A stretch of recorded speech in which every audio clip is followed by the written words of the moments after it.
ترکی کو سرمایہ کاری کے ذریعے خوشحالی سے آشنا کرنے والے وزیر اعظم عدنان مندرس کو پھانسی کی سزا دیتے ہوئے ناکردہ گناہوں کی سزا دی گئی۔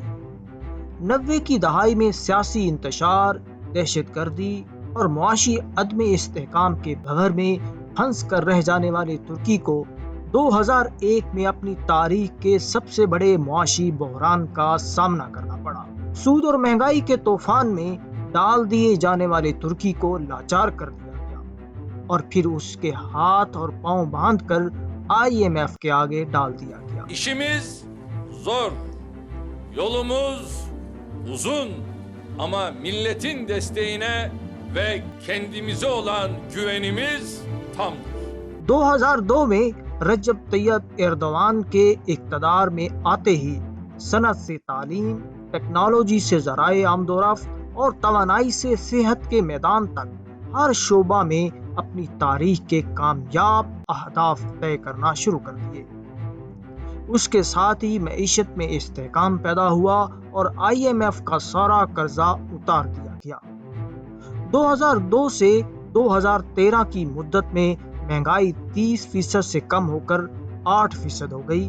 2002 میں فی کس آمدنی $3,000 تھی جو 2013 میں $12,000 عبور کر گئی۔ اسی مدت کے دوران مرکزی بینک کے ریزرو 27 بلین سے بڑھ کر $135 بلین تک پہنچ گئے۔ شرح سود کی بات کی جائے تو 2002 کی 62% شرح سود کم ہو کر 2013 میں 7.5% پر آ گئی۔ ترکی مختصر وقت میں قائم کردہ اپنی مضبوط صنعتی اور معاشی بنیادوں کی وجہ سے 2008 میں آنے والے عالمی معاشی بحران کو بحفاظت ٹالنے والا پہلا ملک بن گیا۔ 2003 میں شروع ہونے والے اس انقلاب نے 10 سال بعد 2013 میں اپنی ملکی پیداوار بڑھانا شروع کر دی، جس کے ساتھ ہی ترکی کو خفیہ چالوں کے ساتھ ساتھ ظاہری دہشت گردی اور 15 جولائی کی خونی بغاوت سے صرف سیاسی ہی نہیں معاشی راستے پر بھی واپس موڑنے کی کوشش کی گئی۔ اپوزیشن کے پرتشدد احتجاج کی وجہ سے ترکی کو اربوں ڈالر کا نقصان اٹھانا پڑا۔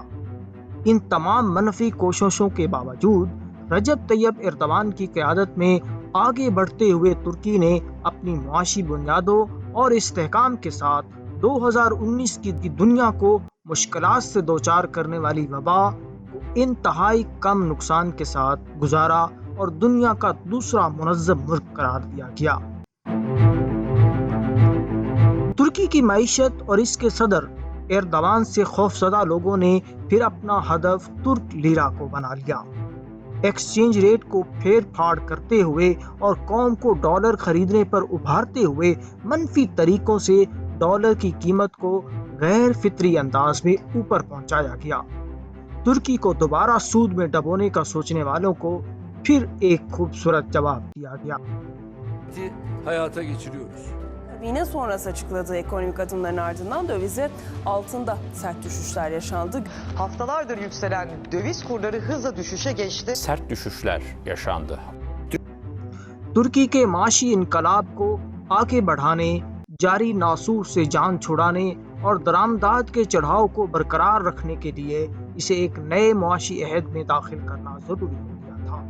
اس نئے معاشی عہد میں ریٹائرڈ افراد کی معاش 25 سے 30% کر دی گئی، نئے معاشی ٹول کو نافذ کیا گیا، سرمایہ کاری بڑھنے کے لیے شرح سود کو کم کرنا شروع کیا گیا، عام آدمی کی زندگی کو خوشحال بنانے کے لیے کم سے کم اجرت 50% تک بڑھا دی گئی، کمپنیوں کے ٹیکس میں کمی کی گئی، اس کے علاوہ تکیے کے نیچے پڑی رقم کو قومی نیٹ فلو میں لایا گیا۔ اس نئے معاشی ماڈل کے ساتھ معاشی استحکام قائم کرتے ہوئے پیداوار اور برآمدات کو بڑھایا جا رہا ہے، کرنسی ریٹ کو محفوظ بناتے ہوئے قومی اور بین الاقوامی قرضوں کے حجم میں کمی لائی گئی ہے۔ ترکی اپنی قوم کی مدد سے مخالفین کی چالوں کو ناکام بناتے ہوئے 2023 کے اہداف کی جانب بڑھ رہا ہے۔